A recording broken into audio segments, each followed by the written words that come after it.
What's up, guys? So today we're going to talk about something that I hear all the time with new clients as an online personal trainer, health coach, okay? And that is, I don't eat that much. I eat very little.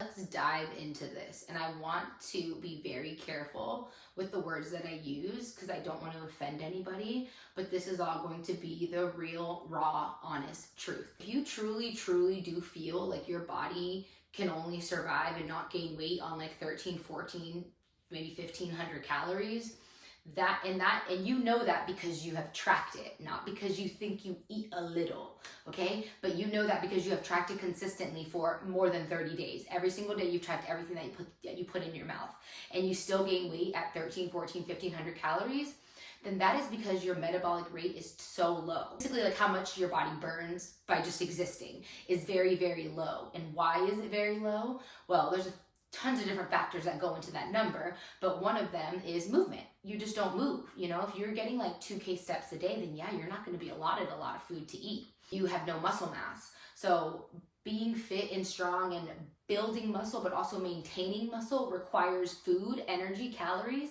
And so that allots you to eat more calories when you have more muscle mass. Or when you're trying to build muscle and things like that. So the reason why, if you really are tracking, like I said, eating 13, 14, 1,500 calories, is because your metabolic rate is so low. And so what you need to do is increase that metabolic rate by just moving more. So that's super easy, super quick fix, right? I want to talk about this thought process though of I don't eat a lot. So two things are happening because it is not possible for you to not eat a lot, and not eating a lot doesn't mean you eat healthy either. Sometimes we say that and it's just like, but I don't eat that much. That doesn't tell me anything. That means absolutely nothing when you say I don't eat that much. And so what a lot of times can be happening is maybe you don't eat that much. You think you don't eat that much in terms of like volume of food. So, a Starbucks muffin and a coffee, and you consider that like not a lot, and that's breakfast. That is just carbs and fat and sugar, and that's it. You have had no protein. A muffin alone is like 400, 500 calories of just carbs and fat. Just because you eat a small quantity of food doesn't mean that the calories you're consuming is little too, because the more processed foods you eat, the more eating out that you do, the more like junk food, I guess you should say, that you eat, the more calories that you're consuming for a smaller quantity of it. So that's one of the biggest things that I see when people tell me they don't eat a lot, and I ask them what they eat, and it's usually like, well, for breakfast I have a muffin and a coffee, and then for lunch I'll have like one of those little tiny personal pan pizzas, and then for dinner I try to have some chicken or whatever. And so it's like, yeah, you're not eating large quantities maybe, but the calories that you're consuming in those small little meals is a lot more than you would be consuming if you just ate whole, like less processed foods. So that's one of the biggest things that happens when people think they don't eat a lot. You might not be eating a lot, but the foods that you are consuming are high in calories, because you cannot gain weight if you're eating too little. It does not work that way.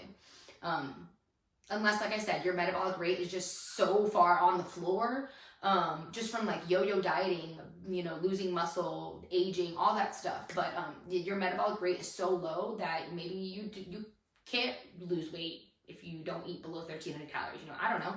But the only way you're going to know that is if you actually consistently track.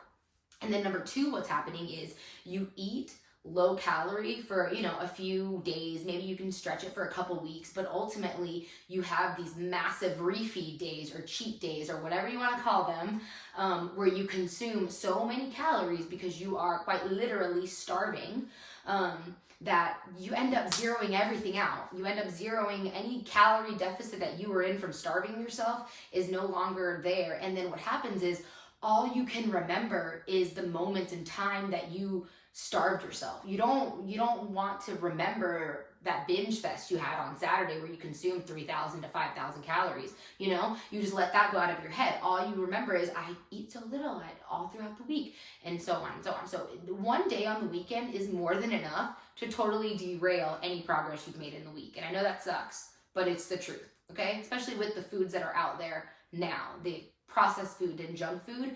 It is so easy to eat 3,000 to 5,000 calories if you're not like watching what you're doing. How are we going to fix it? Because I'm not just going to, tell you all the crap that's wrong and not tell you how to fix it. So how are you going to fix it? Relearn everything you've ever learned about food. And I had to do the same thing. If you grew up in the 80s and the 90s like I did, then everything we were taught about food, just erase it from your memory. Try to wipe the clean slate, because we weren't taught anything about food, really. All we were taught was low carb, low fat. That's it. That doesn't mean anything. So you need to relearn what foods are. You're not going to be able to properly fuel your body if you have no idea what 4 ounces of chicken looks like, or you have no idea what 30 grams of protein looks like, or you have no idea what trying to hit 200 grams of carbs a day looks like. You have to relearn foods, and the easiest way to do that is just to track everything. And it's a little tedious at first, but eventually you get so fast at it that it is, it's worth it.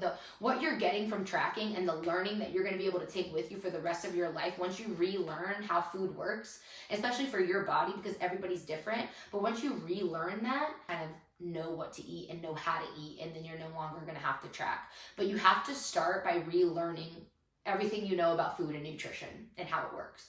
So that's where you want to start. And then number 2, do not skip meals, especially breakfast. Don't skip meals trying to save calories for later, or don't skip meals or pick like a smaller option, like a muffin, for example. Somebody would get a muffin rather than like, a 3 whole egg omelet with turkey and cheese and bacon on the side, because they think the muffin is less calories, it's better for me. But in reality, the muffin is probably equal as calories as the egg and the food, and the egg is going to keep you full longer. It's going to give you all the nutrients and the protein you need to push through your day. It's not loaded with sugar and carbs. And so we have to relearn what we think about food. You can't just look at food and think you know what it means. You have to relearn it by reading the labels, putting it in a tracker, and just learning how it makes you feel, okay? Don't skip meals. Don't save calories. What are you saving calories for? You know what I mean? You get a certain amount of calories every single day. So, obviously here and there, you might be low calorie one day, and then the next day you're a little more hungry, so you end up balancing yourself out on a week-to-week basis. That's not what I'm talking about. I'm talking about consuming 1,000 calories Monday through Thursday because you are so dedicated during the week and so structured, and then Friday, Saturday, and Sunday you consume 6,000 calories because you're fucking starving, because you were saving calories for the weekend. Do not save calories for the weekend. The reason why you are binging is because you are restricting. If you stop the restricting, you will no longer binge, okay? So that's where I want you to start. I want you to relearn about food by simply tracking. And then number 2, don't skip meals. And don't assume that food is a little when you haven't read the nutrition label on it. You need to read the nutrition label. We're not going to know what's inside food unless we read the label. If you have any questions about this, or you want me to, you have specific numbers you want me to look at or whatever, just comment below, or you can always DM me on Instagram and I'm happy to help you. All right, bye.